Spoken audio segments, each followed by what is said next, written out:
This is the story of South African Airways Flight 228. On the 20th of April 1968, a Boeing 707 was to fly from London to Johannesburg, with a bunch of stops in between. The plane was to stop at Windhoek, Luanda, Las Palmas, and Frankfurt. Now, if you know why planes stopped so much back in the day, do let me know in the comments below. Most of these hops are well under the maximum range of the 707, so why stop so much? Well, the flight to Windhoek was uneventful. Sure, the landing there was a bit forceful, but nothing to write home about. At Windhoek, some people got off and some people got on the plane, and the plane was refueled. The plane now had 116 passengers on board with 12 crew members. At 6:09 p.m., the controllers were in contact with the pilots of Flight 228. They were giving the crew information that they'd need for their takeoff, like altimeter settings, external temperature, that sort of thing. The controllers assigned runway 08 for the takeoff, and the crew could just get on the runway and push the engines to max power and take off. After takeoff, they'd have to make a left turn and then climb all the way to their cruising altitude of 35,000 feet, all in one go. As far as takeoff clearances went, this one was as simple as it got. There was no lining up and waiting, there was no noise abatement procedure, no traffic avoidance maneuvers, just a simple straight-out departure. As the jet turned onto the runway, the pilots held short for a few final checks.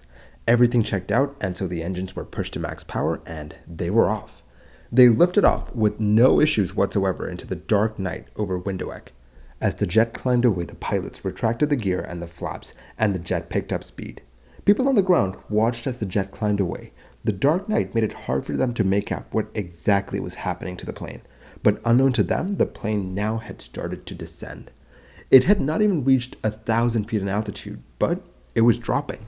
In the cabin of the plane, all seemed to be normal. Mr. Thomas Taylor, who was part of the U.S. State Department Diplomatic Courier Service, was seated in seat 1F, up in first class, and as far as he could tell, there was nothing out of the ordinary for this flight. But he was wrong. The plane was headed for some hilly terrain, and no one knew about it. As everyone in the cabin expected a smooth takeoff, the plane was losing altitude. Soon it went through 500 feet, then 300 feet, then 200 feet, and then impact. The four engines were the first thing to make contact with the ground as they dug into the ground as the rest of the plane disintegrated around it. In the control tower, the only sign of trouble were two small clicks that were recorded on the tower tape recorder on the frequency that Flight 228 was using at the time. Unfortunately, only 2 people survived the crash. Even though the crash site was only 5 kilometers or 3 miles from the airport, it took rescuers 40 minutes to reach the crash site. This was due to the rough terrain surrounding the crash site. That delay contributed to the toll of this crash. The investigators of Flight 228 would have a hard time figuring out what happened to the 707. You see, this jet was not equipped with a flight data recorder or a cockpit voice recorder. South Africa had made CVRs and FDRs mandatory for most planes, but there weren't enough recorders to go around. That meant that only some planes that were flying had FDRs and CVRs. Unfortunately, the accident aircraft did not have those. Thus, the investigators would have to rely on all other forms of evidence to figure this one out. The first thing that they did was to make sure that all of the plane was at the crash site. Right after the accident happened, they started searching all the way from runway 08 along the flight path to see if something had come off of the plane while it was climbing out of the airport. They found nothing. All of the plane was at the crash site. The plane had no reason to fall apart. It was brand new. This plane had been flown in from Seattle on the 1st of March 1968, a month and 20 days before the accident. Thus, the investigators started looking into other reasons why this plane might have flown into the ground. The first thing that they looked at was the possibility of an engine failure. The instruments showed that the engines were generating climb power for the takeoff, and the components of the engine showed telltale signs of being at a high power setting, meaning that all 4 engines were working as they should have been, and yet this plane was descending. So, power loss was not a cause for this crash. Moreover, the flight path of Flight 228 did not look like the pilots were trying to return to the airport. They were carrying out the flight path that ATC had given to them. They then ruled out fuel contamination because the fuel they tested well. They then ruled out the plane breaking apart in the air because, for one, they didn't find anything on the ground, and 2, the people who survived testified that the plane felt all but normal, for most of the flight. The control surfaces on the plane checked out as well. They couldn't find the spoilers because the post-crash fire melted them away, but everything else worked as intended. The electrical systems were of particular interest to the investigators. You see, earlier on in the flight, in the cabin, they had a few flickering lights that needed to be fixed. They wondered if that was a symptom of a deeper problem with the airplane, the electrics to be specific. If the illumination circuits on the plane were to be having a little bit of trouble, then they wondered if the instruments in the cockpit were well lit. But upon analysis, they found out that everything in the cockpit was lit up well.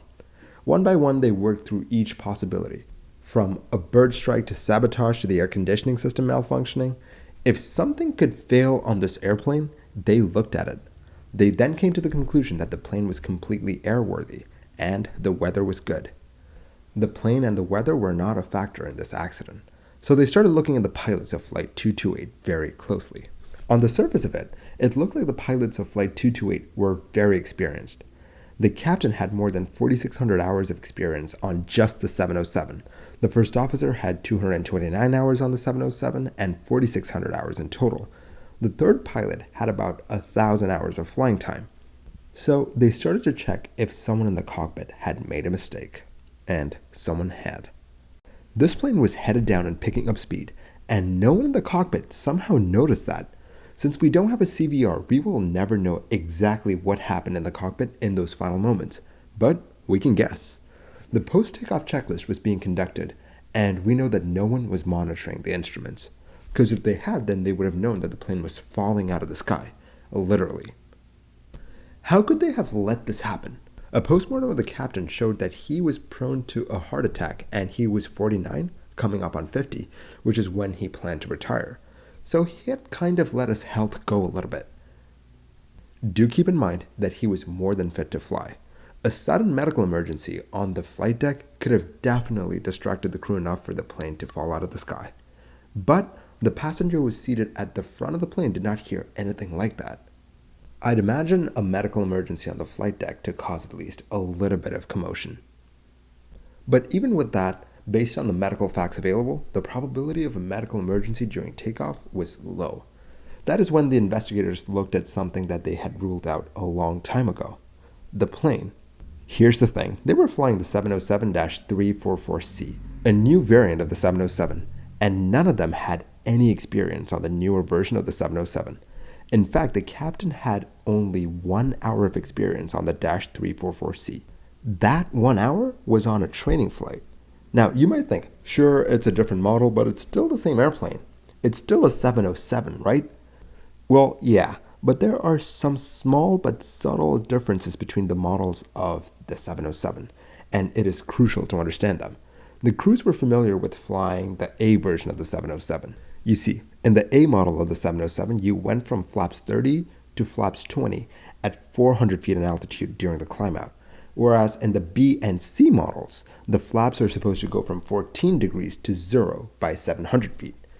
If the pilots did what they had been used to doing on the A model on the C model, then they would have retracted the flaps way too early.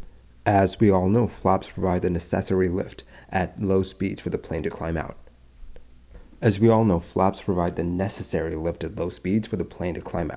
Combine that with the fact that the first officer was doing the post-takeoff checklist, you can now see how a mistake might have gone unnoticed. The vertical speed indicator was also very different from what they were used to. The C model had a different vertical speed indicator, so in the hustle and bustle of the takeoff, it might not have been apparent that they were in a descent. This isn't the only incident where a new plane tripped up a pilot, which resulted in a crash. In the case of British Midland's Flight 92, the pilot of a brand new 737 model shut the wrong engine down after he based a decision on the previous model of the 737. If you want to watch that video, I'll have that link on your screen right now. But what do you think happened in this case? Do you think that the pilots had a medical emergency right on takeoff, or do you think that this was another case of mistaken identity on a new plane? Let me know your thoughts in the comments below. Thank you for watching this episode of Mini Air Crash Investigation. If you like the videos that I make, do consider liking and subscribing. It will really help the channel grow. I will catch you guys next time. Stay safe.